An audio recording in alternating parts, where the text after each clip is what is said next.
This chocolate cinnamon cake recipe is going to be delicious. I know it's probably a bit different from what you're used to, but this recipe is something that I've wanted to try for a long time. It has influences from other recipes that I like, and honestly, I really think it's going to work out. We will learn together. In this bowl, I have one 15.25 ounce box of white cake mix, along with one small 3.9 ounce box of instant pudding mix. I am using chocolate fudge, but if you cannot find that, I think regular chocolate would be fine. I'm going to enhance the chocolate flavor by adding cocoa powder. Here in this mason jar, I have 25 grams or 1/3 of a cup of unsweetened cocoa powder that I dissolved in some water. What I did is I heated a 1/4 cup of water in the microwave for 45 seconds.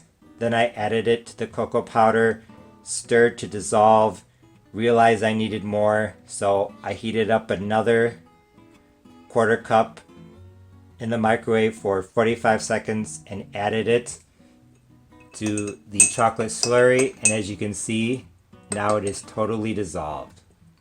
If you just want to add the cocoa powder, the 1/3 cup, directly to the mixing bowl, I think it'll be fine, but I wanted to try blooming chocolate. If you've never heard of that before, blooming chocolate is when you take cocoa powder and instead of putting it directly with the dry ingredients of your cake, you mix it with a hot liquid. Hot water, hot oil, or hot coffee. It's really supposed to enhance the chocolate flavor. I'm going to add 3 large eggs, a cup of buttermilk, along with a tablespoon of white vinegar. And as I always say, don't be afraid of the buttermilk and the vinegar turning your cake sour. It's just going to help create an acidic environment so that your cake is nice and fluffy. Since this is a chocolate cinnamon cake recipe, you can't forget the cinnamon. I'm going to do 1.5 teaspoons of ground cinnamon just because I really want this to have a strong cinnamon flavor. I am going to add some extract as well. If you want to do 1 teaspoon of vanilla extract, I think that would be fine. Vanilla extract goes well with pretty much anything. If you have cinnamon extract, I think you could do that too. But I'm going to do lemon. So 1 teaspoon of lemon extract along with 1/2 teaspoon of lemon zest. I'm also going to add a 1/4 cup of canola oil, or as I measure about 50 grams. So I am going to start combining everything.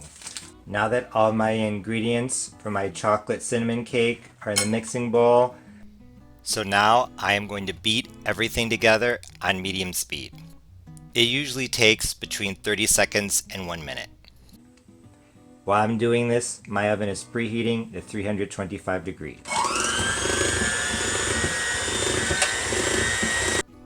Now that the batter is ready, I'm going to pour it into my prepared 8-inch cake pans.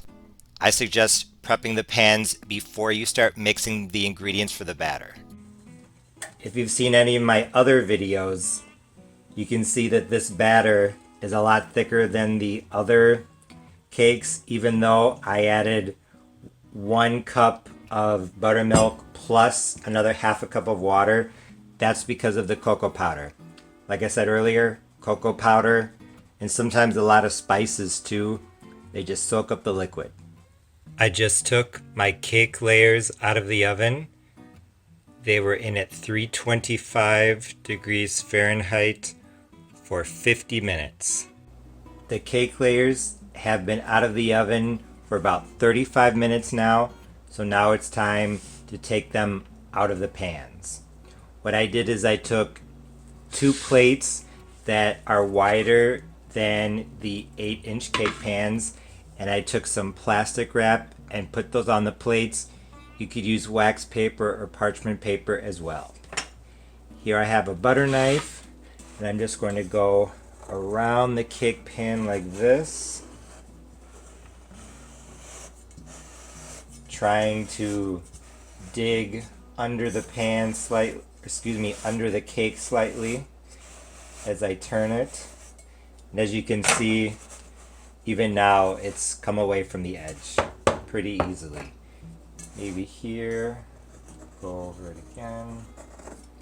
All I'm going to do is I'm going to take my plate with the plastic wrap, put it over the cake pan like this, and then grab the plate and the cake pan with both hands and just flip like this.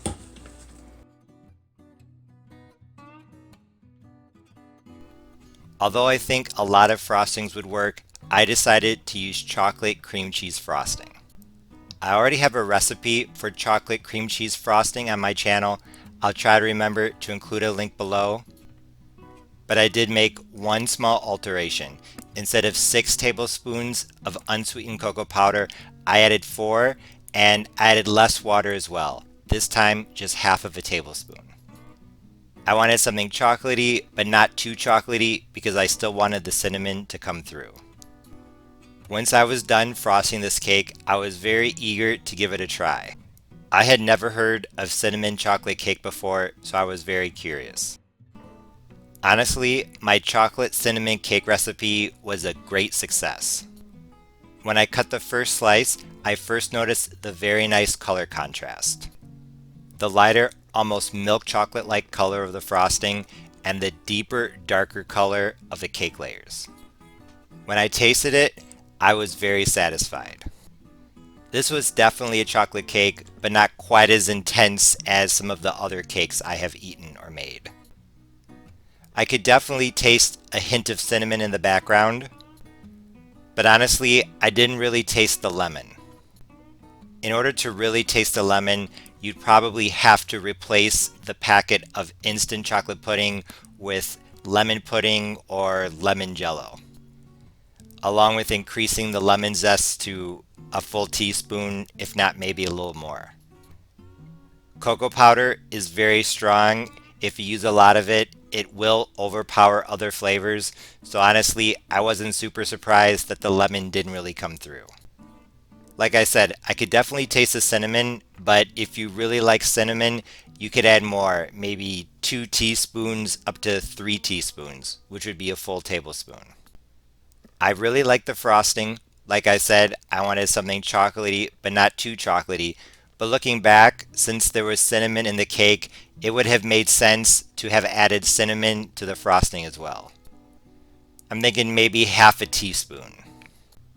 Although I think you could tweak this an infinite number of ways, maybe just a cinnamon cream cheese frosting instead of a chocolate cream cheese frosting, or a lemon frosting. That would be good too.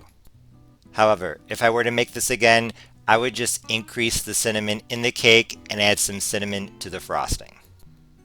The lemon was a good idea, but honestly, I think you would have to add so much to really get the lemon flavor to come through that it really wouldn't be worth it.